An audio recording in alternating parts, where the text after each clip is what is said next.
एक्सको capital plus वाईको capital plus जेडको capital जोड्दाखेरि 2,40,000 आउनु पर्यो। अब हेर्नुहोस्, त्यसो भए हामीलाई थाहा भयो के त भन्दाखेरि एक्स वाई र जेडको क्यापिटल जोड्दा टोटल जोड्दा 2,40,000 हुन्छ। अनि जेडको मात्रै 60,000 छ भनेपछि total capital of X and Y कति भयो त भनेको टोटल 2,40,000 बाट जेडको क्यापिटल घटाइदियो भने एक्स र वाईको क्यापिटल आयो, कति आउँछ निकाल्दिउँ। 2,40,000 माइनस 60,000 1,80,000 आयो। कुरा त बुझ्नुभयो नि। तपाईको 60,000 भनेको जेडको क्यापिटल भयो जुन 1/4 हो। 1/4 भनेको 60,000 हो भने टोटल कति हो इन्टु 4/1 जस्ट उल्टाएर निकालिदियो युनिटरी मेथडबाट 1/, यो टोटल तीनटै पार्टनरको क्यापिटल भयो।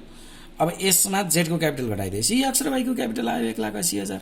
अब यसमा एक्स र वाईको 3:2 रेसियो हेर्नुहोस्, एक्सको र वाईको बाँड्दिनुहोस्। त्यसपछि एक्सको क्यापिटल कति आयो त? एक्सको क्यापिटल आयो 1,80,000 इन्टु 3/5 गरिदिनुहोस्। 1,80,000 इन्टु 3/5 गर्दा 1,08,000 एक्सको क्यापिटल आयो। जस्तै वाइज क्यापिटल निकालिदिनुहोस्। वाइज क्यापिटल आयो 1,80,000 इन्टु 2/5 गरिदिनुहोस्। 1,00,000 गरौँ फेरि 1,80,000 इन्टु 2/5 गरिदिनुहोस्, आयो 72,000। अब यसलाई के गरिदिनुहोस्, यहाँ अब टु ब्यालेन्स सिटीमा यी क्लोजिङ क्यापिटल आयो। एक्सको कति आयो? 1,08,000 आयो। त्यस्तै वाईको कति आयो? 72,000 आयो। जेडको त 60,000 छँदैछ। ल हेर्नुहोस्, यसरी क्लोजिङ क्यापिटल निकालियो। अब के गरौँ भने यहाँ जोड्दिउँ। यो जेडको 60,000 केही समस्या छैन। यो लाइन वाईको पनि जोडौँ, एक्सको पनि जोडौँ। वाईको जोड्दा भयो 41 प्लस 8 प्लस 80 प्लस 40 गर्दा भयो 2,68,000। यो जोड्नुहोस्। यता एक्सको पनि जोड्नुहोस्। 160 प्लस 12 प्लस 120 प्लस 60 यो भयो 3,52,000। यो टोटल यता पनि यही आउने भयो 3,52,000, 2,68,000, यो 60,000। अब तपाईको डेबिट साइडमा हेर्नुहोस् पुग्दैन, नपुगेपछि यहाँ ब्यालेन्सिङ फिगरबाट ल्याउनु पर्यो। यहाँ ल्याउँदाखेरि कि त ब्याङ्क एकाउन्ट हुन्छ कि त लोन एकाउन्ट हुन्छ। हेर्नुहोस्, अब यो कति बेला ब्याङ्क एकाउन्ट हुन्छ कति बेला लोन एकाउन्ट हुन्छ भन्ने कुरा मैले तपाईहरुलाई बुझाउँछु। पहिला ब्यालेन्सिङ फिगरको एमाउन्ट लेखौँ त कति हुन्छ। एक्सको कति हुन्छ? 352 माइनस 108 माइनस 48 गर्दा यो हुँदो रहेछ 196,000। त्यस्तै यो हुन्छ 268 माइनस 72 माइनस 32 गर्दा 164 यो हुन्छ। जेडको त हुँदैन। ल हेर्नुहोस्, अब हामीले बुझ्नु पर्यो यहाँ कति बेला ब्याङ्क एकाउन्ट हुन्छ कति बेला लोन। यो दुईटा मात्रै एउटा हो नि। अहिले मैले यहाँ दुईटै लेख्नुको कारण चाहिँ के हो त भन्दा के यो हुन्छ के यो हुन्छ। तपाईलाई वर्किङ नोट गरेर देखाउँछु मैले कसरी कुन हुन्छ भन्ने कुरा। ल हेर्नुहोस् है त, यहाँ त्यो थाहा पाउनको लागि के गर्ने भने ब्याङ्क एकाउन्ट हुन्छ कि लोन एकाउन्ट हुन्छ भन्ने कुरा थाहा पाउनको लागि क्वेसनको ब्यालेन्स सिटमा दिएको क्यास हेर्नुहोस्। ब्यालेन्स सिटको क्यास इक्वेस टु कति छ? ब्यालेन्स सिटको क्यास यो कति हो? 50,000। यसमा प्लस जेडले ल्याएको क्यास ब्रट इन गरिदिनुहोस्। जेडले ल्याएको क्यास ब्रट इन भनेको 60,000 क्यापिटल प्लस 20,000 तपाईको गुडविल ब्रट इन गर्यो। अब कुनै तिरेको छ भने जस्तो यो एकाउन्ट्स पेबल कहिलेकाहीँ वाज सेटल भनेको तिरेको हुन सक्थ्यो, छैन। त्यो भयो भने माइनस गरिदिनुहोस्। अहिले छैन, यो गर्दा 1,30,000 आयो। यो 1,30,000 एमाउन्ट भनेको पार्टनरसिप फर्ममा अहिले भएको एमाउन्ट हो, अहिले भएको क्यास हो। यो क्यासले यहाँ तिर्नुपर्ने कति छ हेर्नुहोस् त। अब यहाँ तिर्नुपर्ने कति छ?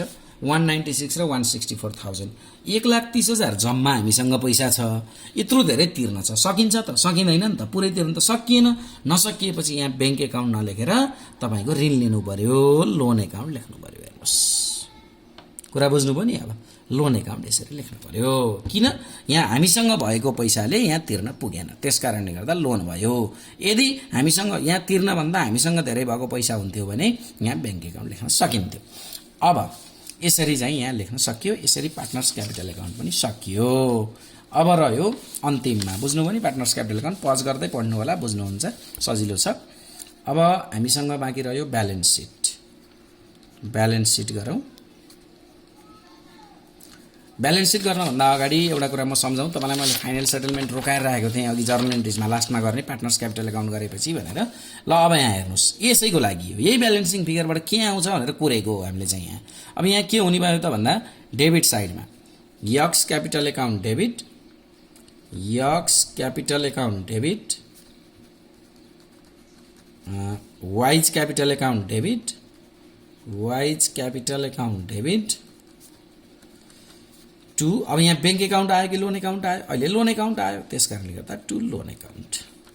कति कति पैसा? यक्सकोमा आयो 196,000, वाइकोमा आयो कति 164,000, दुईटा जोड्दा कति भयो 196 प्लस 164 जोड्दा आयो 360,000, 360,000। यहाँ लेखिदिनुहोस् being final settlement made, being final settlement made.